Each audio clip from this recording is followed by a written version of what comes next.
今回は漫画ルパン三世の始まり第1話について解説していこうと思います。多量のネタバレを含みますのでご視聴の際はお気をつけください。この話は週刊漫画アクション創刊号の看板として掲載されました。扉絵に描かれているのは正体不明の男と女。男の顔にはルパン三世の文字があります。煽り文にある颯爽登場は後にこの話のタイトルへ流用されることになります。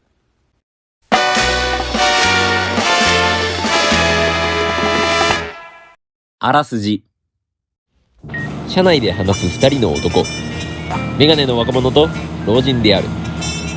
会話の内容は昨日大木博士の別邸で行われたゴーゴーパーティーについてであった。さて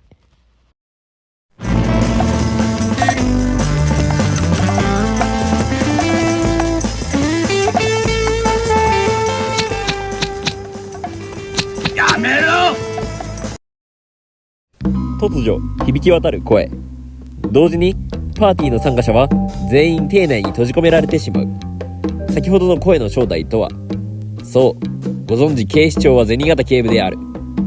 どうやら彼の捜査対象は大木博士ではないようで、場面は変わって屋敷のとある部屋。セックス遊びに興ずる男女の姿が。大木博士の娘ミッチと自称生かす男である。そんな2人の前にミッチの姉が現れる。騒ぎがあったため彼らを呼びに来たのだ。ルパン三世。銭形が口にしたのは最近世間を騒がす正体不明の怪盗の名前であった。何の目的か不明ではあるが、邸内にルパンが侵入したとのことだ。誰がルパンであってもおかしくはない。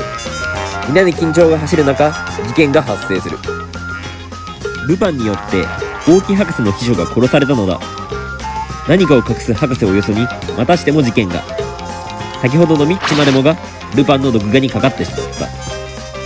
これは警察の怠慢だと銭形をなじる博士。しかし逆に銭形から問い詰められ、博士はついに告白の決心を固める。ルパンの予告は確かにあったのだ。博士の作成した設計図をそれを狙う外国のスパイより先に頂戴すると。だが博士曰く、すでに設計図は焼き捨てたとのこと。しかしその裏で秘密の取引が。ミッチの姉に対して先ほどの生かす男がルパンの情報を持っていると言って、交換条件として半ば強制的に姉の体を要求していたのだ。ここで姉は男の正体に気がつく。そう、この男こそ父の秘書を暗殺し妹を襲った張本人ルパン三世であったのだ。すかさず銃を取り出しルパンを脅す姉。しかし返り討ちに遭い侵されてしまう。なんと博士は設計図をマイクロフィルムにして実の娘の性器の中に隠していたのだ。ミッチが襲われたのはこれを知った上で2分の1を外したルパンのためであろう。ついにフィルムを手にしたルパン。しかし忍び寄る男の影。静かに起こるその謎の男はあっという間にルパンを撃ち殺す。真実を知った銭形は姉を心配し、博士と共に慌てて駆けつける。姉は侵されてしまったものの何度か無事で、とある男に保護されていた。フィルムは彼の手の中にある。がしかし男はそれを博士に返そうとはしなかった。そこに現れたのはかの有名な私立探偵、おいてなお健在の明智小五郎その人であった。明智によって明かされる男の正体。作中何度もコマに映っていたこの3枚目こそ本当のルパン三世であったのだ。ルパンによって投げられたフィルムは調教された鳩が持って行ってしまった。そしてルパンは明智の顔を立てるためわざと捕まる。そう、冒頭の場面は護送中におけるこの2人の会話であったのだ。そして不敵な笑みを浮かべたルパンは脱獄を宣言する。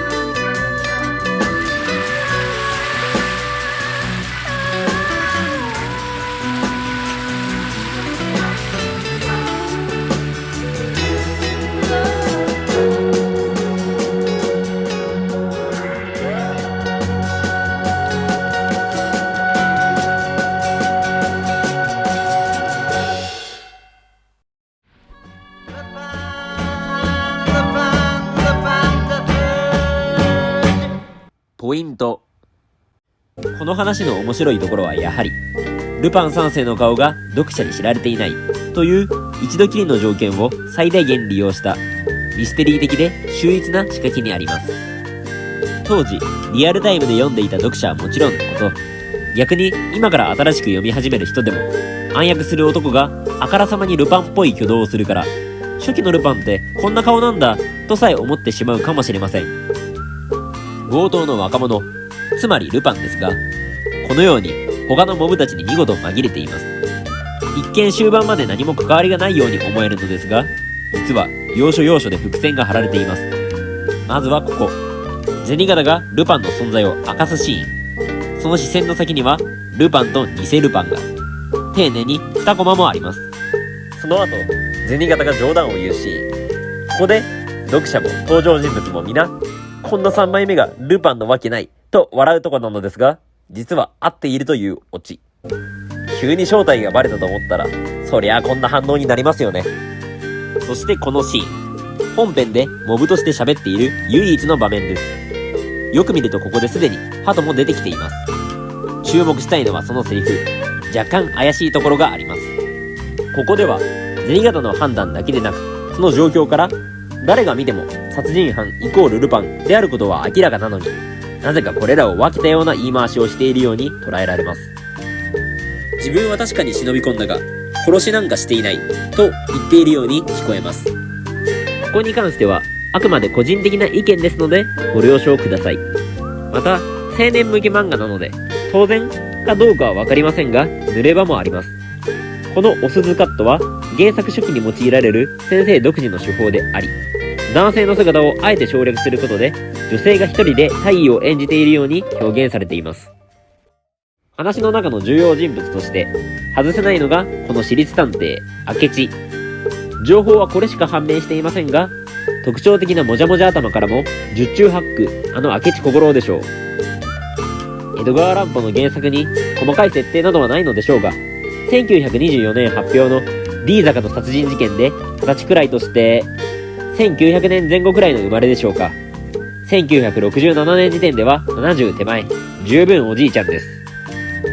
原作における彼の登場はこの話のみですが、かつて制作されたパイロットフィルムにはしっかりとレギュラー顔で登場します。ルパン観念しろ。屋敷は完全に包囲したぞ。よしかかれ。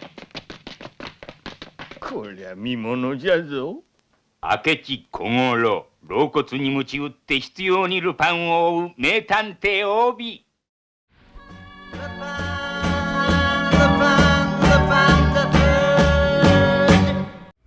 掲載。さてこの話、さすがに第1話ということだけあって数多くの書籍に掲載されてきました。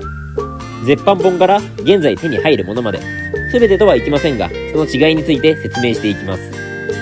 まずは本誌、週刊漫画アクション1967年8月10日号の看板作品として掲載されました。扉絵はフルカラー、冒頭の見開きは赤黒2色刷りで、その次のページはまたフルカラー、以降モノクロとなっています。この作中唯一のフルカラーページは、その特殊さゆえに原稿を紛失したのかどうか知りませんが、以降の出版物において用いられることはなく、後ほど紹介する代わりのページに置き換えられます。最終ページには続くの文言と第2話脱獄の煽りがあり、空白部分には生理用品の広告が掲載されています。連載2年目に双葉社から発売された B5 サイズの雑誌総集編のような本です。当然1巻の1話目に収録されています。ここからルパン三世颯爽登場というサブタイトルが用いられます。この本の特徴といえば何と言ってもカラーでしょう。前半3ページがフルカラーで、以降も全て2色刷り。先ほどのあらすじは全てこの本からコマを拝借しています。先ほど述べたページはこのように置き換わっています。構図が変化し、最後のバッシングが消えています。広告があったスペースも車が走り去る絵が追加され、これも同様に以後定着します。こちらは原作の連載が終了して間もない頃に双葉社から出版された本です。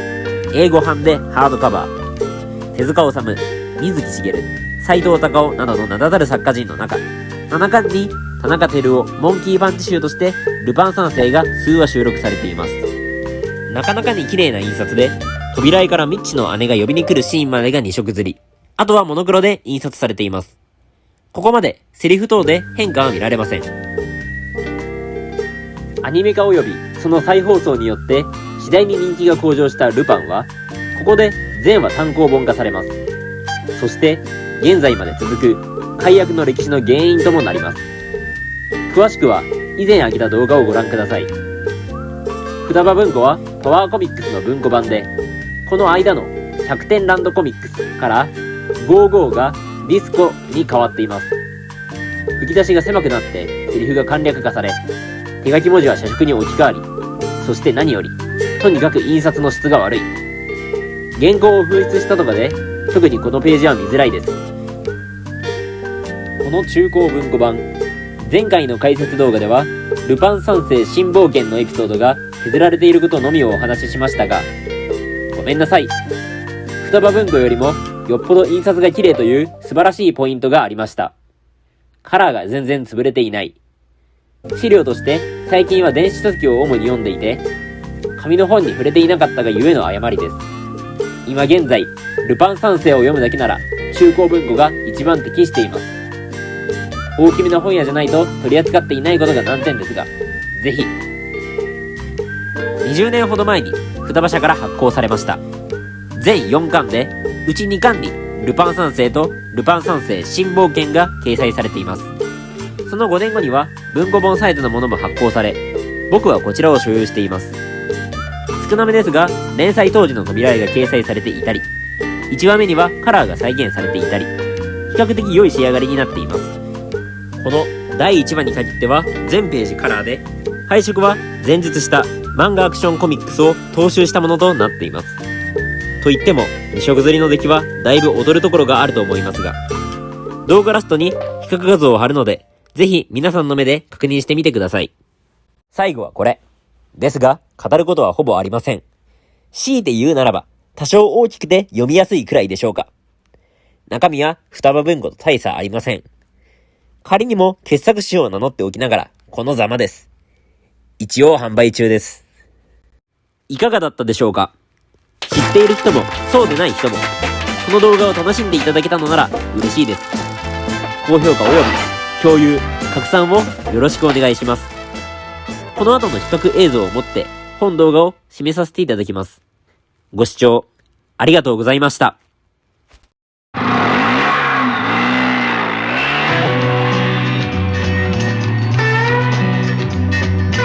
足元に絡みつく赤い波を蹴ってマシンが叫ぶ狂った朝の光にも似た悪さ P38 この手の中に抱かれたものはすべて消えゆく定めなのさルパン三世ルパン三世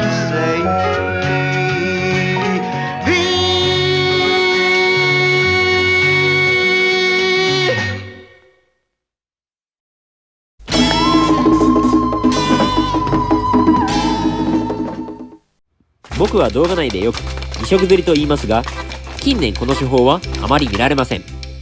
このことについての記述がこの前見に行った松本零士店にあったのでメモしてきました。曰く赤と黒による2色刷りとは、かつて日本漫画史に存在した魅力的な紙面を安価かつ迅速に印刷するための疑似的なカラーページということでした。オチなんてないです。